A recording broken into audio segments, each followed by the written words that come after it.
তুমি একটু পেছন ফিরে তাকাও তো। আমি তো সামনে যাচ্ছি, পিছনে তাকাবো কেন? ঠিক আছে, তাহলে আমি তোমার সামনে আসছি। আরে দৌড়াচ্ছ কেন? হ্যাঁ, আরে দাঁড়াও দাঁড়াও বলছি, দাঁড়াও, নইলে কিন্তু আমি মহারাজের কাছে যাব। হ্যাঁ, ও ভোলা তুমি? আরে আগে বলবে তো, আমি করছিলে কেন? একদম কথা ঘোরাবে না গোপাল দাদা। এবার বলো কি বলছি। দেখো, আমি তোমাকে আগের বছর 50 মোহর ধার দিয়েছিলাম। এ কি, তোমার তো মিষ্টির দোকান, ধার দিলে তো লোকে ছুরি কাঁচি ধার দেয়, আর তুমি মোহরে ধার দেওয়ার ব্যবসা শুরু করেছো কবে থেকে বলো দেখি? আবার কথা ঘোরানো শুরু করেছো। হ্যাঁ, আমি এবার কিন্তু সত্যি মহারাজের কাছে যাব। আরে মজা করছি তো। আরে বারবার আমাদের মধ্যে মহারাজকে টেনে আনার কি দরকার বলো তো? সে না হয় টানলাম, তবে তুমি ওই আমার 50 মোহর সুদ সহ কবে ফেরত দেবে বলো তো? আর কিন্তু তোমার হাতে ওই 1 সপ্তাহ সময় আছে। হ্যাঁ, 1 সপ্তাহ মানে কতদিন ভাই? 7 দিন, 7 দিন। 7 দিন? আচ্ছা 7 দিন মানে কত ঘন্টা? 24 গুণ 7, মোট ওই 168 ঘন্টা। ও, অনেক সময় আছে। দেখো গোপাল দাদা, তোমার সাথে কিন্তু আমার ওই কাগজে কলমে লিখিত পড়িত আছে। হ্যাঁ, যদি ওই সময়ের মধ্যে তুমি আমার কাছ থেকে নেওয়া ওই অর্থ আমাকে ফেরত না দিতে পারো, তাহলে কিন্তু তোমার ওই বাড়ি ঘর সব আমার হয়ে যাবে। হ্যাঁ, হ্যাঁ হ্যাঁ, মনে আছে মনে আছে। এখন রাজসভায় যাই, 168 ঘন্টা পেরিয়ে গেলে চলে এসো, কেমন? বেশ, কথাটা মনে থাকে যেন। হ্যাঁ, তখন আর কিন্তু কোনো চালাকি করতে যাবে না, আমি সোজা মহারাজকে বলে দেবো। ঠিক আছে ঠিক আছে। দেখুন মহারাজ, নিজের চোখেই দেখুন, সবাই হাজির, শুধু গোপাল ধা। সত্যি গোপাল ইদানিং আবার দেরি করে আসা শুরু করেছে। ওকে আচ্ছা করে ধোলাই দিন, তাহলেই চলে আসবে। কাজের কাজ তো কিছু করে না, শুধু বসে থাকে, তাতেও এই। যা বলেছেন মন্ত্রী মশাই। আমার মতে গোপালকে রাজসভাতেই বেঁধে রাখুন, তাহলে আর বাড়িতে যেতেও হবে না, আর দেরি করে আসবেও না। রোজ রোজ গোপাল করে রাজসভায় আসতে দেরি, তাই এবার তার পায়ে পড়াতে হবে বেড়ি। এই তো মহারাজ চলে এসেছি। আর বলবেন না, রাস্তায় ভোলা মহারাজ চেপে ধরেছিল। থাক, আর অজুহাত দিতে হবে না। নেহাত ভাগ্যের জোরে এই রাজসভার চাকরিটা পেয়েছিল। মহারাজ ভালো মানুষ, তাই তোমাকে পুষছেন। আচ্ছা আপনি কি বলতে চাইছেন কি? আমি বলতে চাইছি যে মহারাজ যদি তাড়িয়ে দেন, তাহলে তোমার কি কিছু করে খাওয়ার যোগ্যতা আছে গোপাল? আপনার নিজের যোগ্যতা আছে? আছে বলেই মুখ ফুলিয়ে বলছি। হ্যাঁ, মন্ত্রী এটা একটা ভালো প্রসঙ্গ তুলেছে। আমার রাজসভার সকল সভাসদদের বলছি, যদি কোনো কারণে তোমাদের চাকরি চলে যায়, তাহলে তোমরা কি করবে একবার ভেবে দেখেছো? না মহারাজ, ভাবনাটা আমি সঠিক সময় কাজে লাগাই, ওই অকারণে ভেবে মাথা খারাপ করতে চাই না। হ্যাঁ, আহা, রাজসভার চাকরিটা তো তোমাদের পেশা। এই পেশার বাইরে তোমরা কে কি করতে পারবে? দেখুন মহারাজ, আমি তো ভেবেই দেখেছি যে যদি রাজসভার চাকরি না থাকতো, তাহলে আমি ব্যবসা করতাম। আমি মহারাজ যদি বিজ্ঞানী না হতাম, তাহলে শিক্ষা দান করতাম। আমি তো ছবি আঁকতাম, কলম না থাকলে আমি তুলি ধরবো। আমি কামারশালায় কাজ করতাম। আমার তো ছোটবেলায় মূর্তি বানানোর শখ ছিল, আমি মৃৎশিল্পের কাজ করতাম। কি গোপাল, এবার তুমি বলো। সবাই তো কিছু না কিছু বিকল্প ভাবনা চিন্তা করে রেখেছে। দেখুন মহারাজ, অনেক ভেবে দেখলাম আমার কাজ তো ভাড়ামো, তাই আমি লোক হাসিয়েই পয়সা রোজগার করব। আর বিশেষ কোনো গুণ তো আমার মধ্যে খুঁজে পাচ্ছি না মহারাজ। বেশ, আমি একটা ছোট্ট পরীক্ষা নেব। আজকের পর থেকে আগামী 7 দিন, আর এই 7 দিন তোমরা তোমাদের যা মন চায় সেটা করে রোজগার করবে। আমি তো খেতে ভালোবাসি। তাহলে খাবে। গোপাল হয় মুখ খুলে থাকে, নইলে চোখ বন্ধ করে। ও শুধু দুটো কাজই ভালো করতে পারে।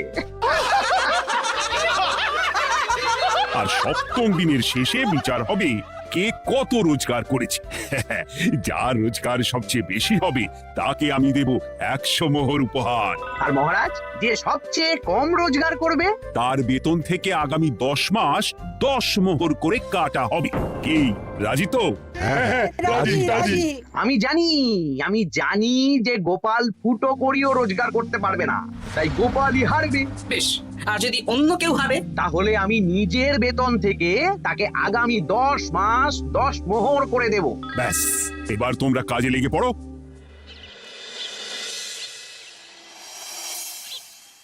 কি গিন্নি, আজকেও নিরামিষ? হ্যাঁ, আজকেও নিরামিষ খেতে হয়। হ্যাঁ, রোজই তো কিছু না কিছু একটা লেগে আছে তোমার। আমাদের পুরো শরীরটাই তো আমিষ, হ্যাঁ?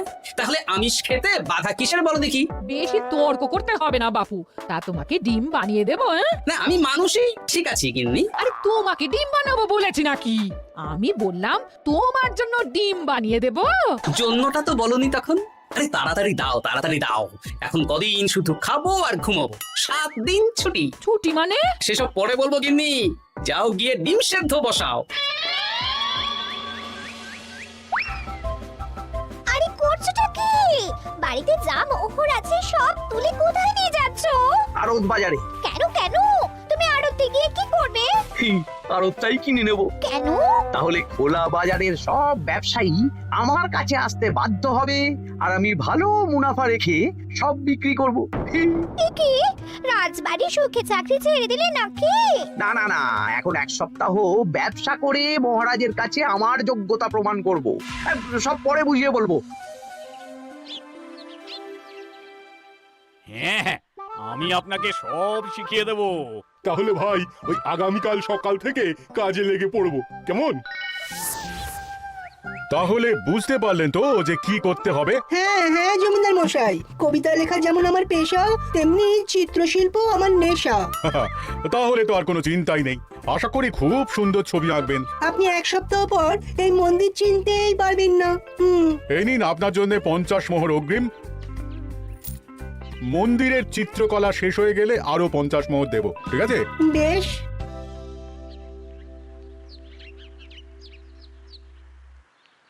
এই হাত চালা, হাত চালা। হাত পা সবই তো চালাচ্ছি মন্ত্রী মশাই। আপনি এত শাকসবজি আনাজ দিয়ে করবেনটা কি? আমি এখন 7 দিন কৃষ্ণনগরের বাজার নিয়ন্ত্রণ করব, তাই সব জিনিসপত্র আড়ত থেকে আমি নিজেই কিনে নিয়েছি।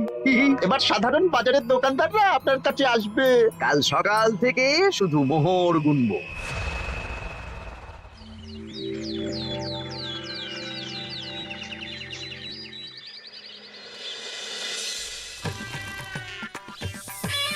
আরে এত বেলা হয়ে গেল, আর কত পড়ে পড়ে তুমি ঘুমোবে?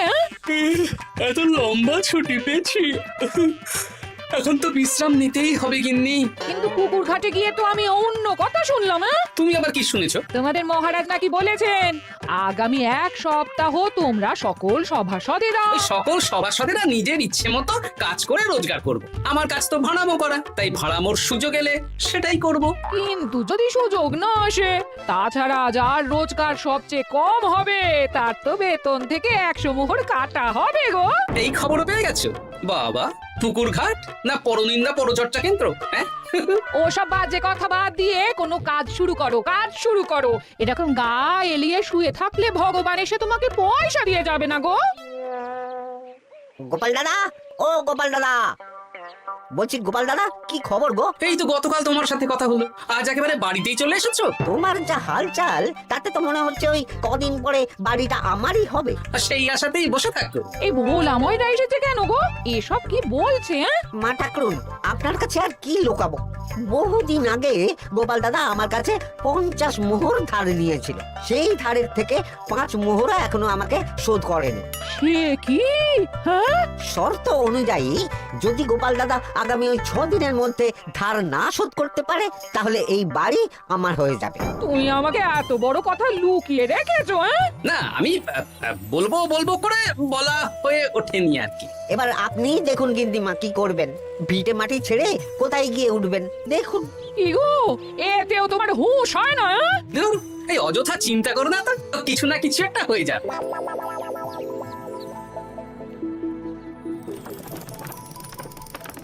বাবা পণ্ডিত মশাই, আপনি তো এর মধ্যেই কাজ শিখে গেছেন। আমি তো ছোট থেকেই মাটির পুতুল বানাতে ভালোবাসতাম। বিভিন্ন দেবদেবীর মূর্তি নিজেই বানাতাম, তারপর পুজো করতাম। আমার পরম সৌভাগ্য আপনার মতন পণ্ডিত মানুষ আমার কুমোরশালায় কাজ করছেন। কোনো কাজই তো ছোট নয়। সত্যি সভাকবি মশাই, আপনার তুলিতে জাদু আছে। কি সুন্দর কারুকার্য। সবই আমার মা বাবার দান। আমার বাবা খুব বড় চিত্রশিল্পী ছিলেন, উনি হাতে ধরে আমাকে ছবি আঁকা শিখিয়েছেন। বাহ বাহ বাবা।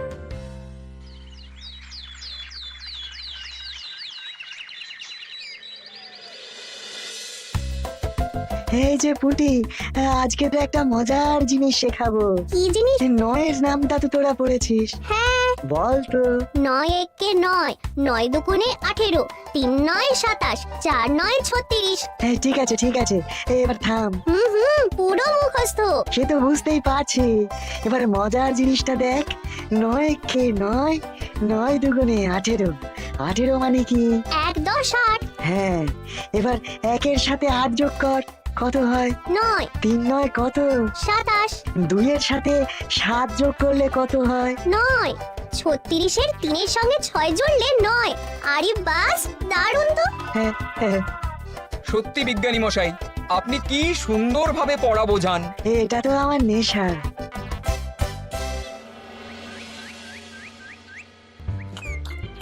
বলছি, তুমি তো দিব্যি বাড়িতে বসেই আছো, হ্যাঁ? কিছুই তো করছো না। সত্যি বলো তো, তুমি ভাড়া মোছাড়া আর কি কিছু করতে পারো? হ্যাঁ, এই আদেশ করতে পারি। গেনি, একটু তরকারি দাও তো, জলের ঘটিটা দাও না। যত সব। আচ্ছা, সত্যি তো ভাঁড় না হলে আমি কি হতাম? আমি কুমোর হতাম। মাটির কাজ শুনেছি খুব সোজা। যাই, কুমোর পাড়া যাই।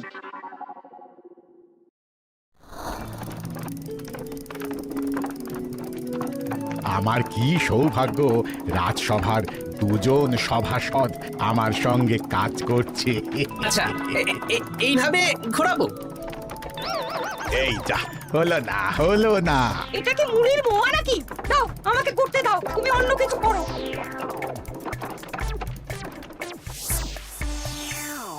বলো গোপাল দাদা, কি দেবো? মুড়ির মোয়া, তিলের নাড়ু? আমি কিনবো না গো, বানাবো। হ্যাঁ, কি বানাবে? ওই মুড়ির মোয়া। কদিনের জন্য আমার একটা কাজ দরকার, বুঝলে? তা বেশ, তাহলে এসো, এই পিছনেই আমার কারখানা, গুড় মুড়ি সব রাখা আছে, বানাও। এই দেখো, এই যে গুড়ের হাঁড়ি আর ওই যে মুড়ির বস্তা, এবারে বানাও। বেশ। আমি তবে সামনে দোকানটা সামলাই।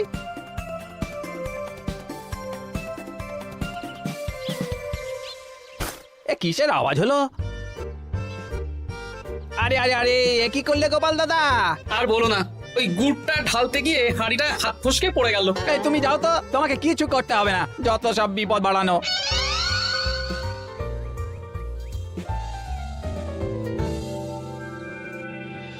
তোমার দ্বারা কিছুই হবে না। হ্যাঁ, সত্যি তো, আমার দ্বারা যে কিছুই হবে না গিন্নি। তাহলে তুমি করবেটা কি? এমন করে বলো না গিন্নি, সবারই খারাপ সময় যায়। আর খারাপ ভালো, যে সামান্য মুড়ির মোয়া বানাতে পারে না তার মুখে এসব মানায় না, মানায় না। এদিকে বাজারে সবজির দাম হু হু করে বেড়ে গেছে। হ্যাঁ, তাই নাকি? বলি, তুমি জানবে কি করে? কদিন তো শুয়ে বসে আছো। আমি তো বাজার দোকান করি। মন্ত্রী মশাই এখন আড়ত সামলাচ্ছেন আর সাধারণ বিক্রেতাদের চড়া দামে বিক্রি করছেন। হ্যাঁ, ও বেটা জীবনে শোধরাবে না। উনি তো তাও ছলে বলে রোজগার করছেন গো। আর তাছাড়া অনেকে পথে গান শুনিয়েও রোজগার করেন, সেটাও তো তুমি পারবে না। হ্যাঁ, এই তো পেয়েছি। 6 দিনের মাথায় তো রাজসভায় একটা বৈঠক হবে, সেদিনই আসল মজা জমবে। কিসের মজা গো? হ্যাঁ, সেটা সেদিনই বুঝতে পারবে।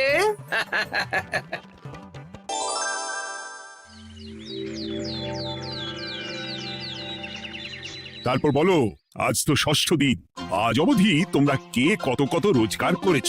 মহারাজ, আমি এখনো অবধি 200 মোহর। বাহ বাহ বাহ।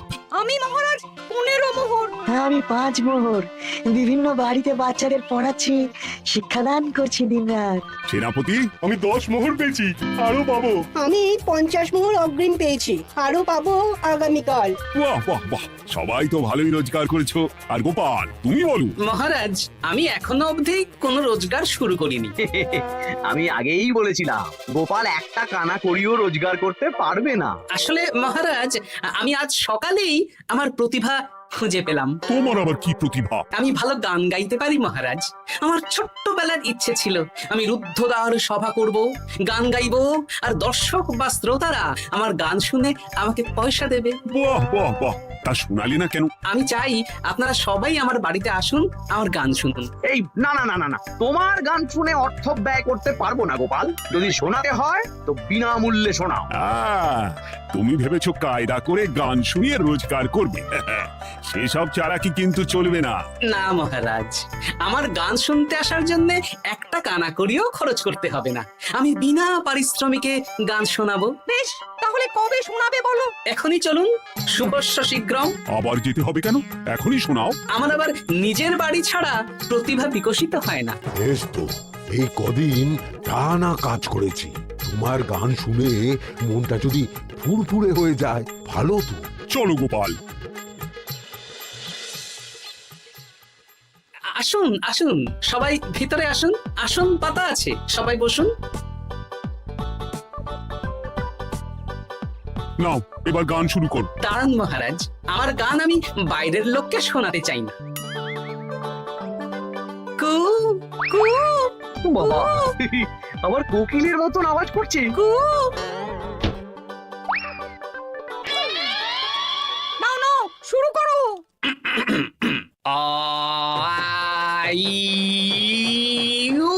ওরে বাবা রে বাবা, আরে এত চিৎকার করছো কেন? থামো থামো থামো। এটা ভালো লাগছে না? অন্য গান শোনাচ্ছি তাহলে। আকাশে মেঘে বাতাসে বায়ু, জ্যোতিষী বলেছে আমার 100 বছর আয়ু। আরে থামো থামো, আরে কান ঝালাপালা হয়ে গেল। না, থামতে আমি পারবো না, গান শুনতেই হবে। ওরে ওরে বাবা রে বাবা, এই কানে তালা লেগে গেল, আমি পালাই। পালাতে পারবেন না, বাইরেও তালা দেওয়া আছে।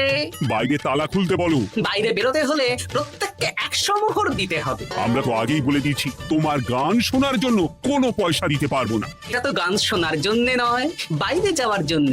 আমার গান শুনতে আসার জন্য কোনো অর্থ লাগে না। গান শুনে বাইরে বেরোতে গেলে অর্থ লাগবে। জনপ্রতি 100 মোহর মাত্র। কি জ্বালাতন! হয় দিন, নইলে আবার শুরু করছি। থামো থামো। আপনারা কি সবাই দেবেন, না এখানেই থাকবেন? এই আমার কাছে এখন 50 মতন মোহর আছে। আমার কাছে 5 মোহর আছে। সে আমি লোক পাঠাচ্ছি আপনাদের সবার বাড়িতে। পুরো অর্থ পাবো, তারপর সবাইকে ছাড়বো। আচ্ছা, এটা কি ঠিক করলে গোপাল? দেখুন মহারাজ, আমি কথা নিয়ে খেলি। সব সভাসদেরা 6 দিন খেটে যা না রোজগার করেছে, আমি শুধু বুদ্ধির জোরে আর ভাড়ামো করে ঘন্টাখানিকের মধ্যে তার থেকে বেশি রোজগার করে নিলাম। যদিও এখনো একদিন সময় আছে। সত্যি গোপাল, তোমার বুদ্ধির জবাব নেই। মন্ত্রী মশাই, যে সবচেয়ে কম রোজগার করবে আপনাকে কিন্তু তাকে আগামী 10 মাস 10 মোহর করে দিতে হবে। হ্যাঁ নয় হ্যাঁ, এরকমই তো তুমি মুখ বড় করে বলেছিলে। গিন্নি কই গো, ভোলাকে ডেকে আনো, ওর ধার আজকেই শোধ করে দেব। হ্যাঁ, যাচ্ছি। হ্যাঁ, আমরাও যাচ্ছি। গোপাল, কালকে রাজসভায় এসে তোমার পুরস্কারের অর্থটাও নিয়ে যেও। সে তো নিশ্চয়ই।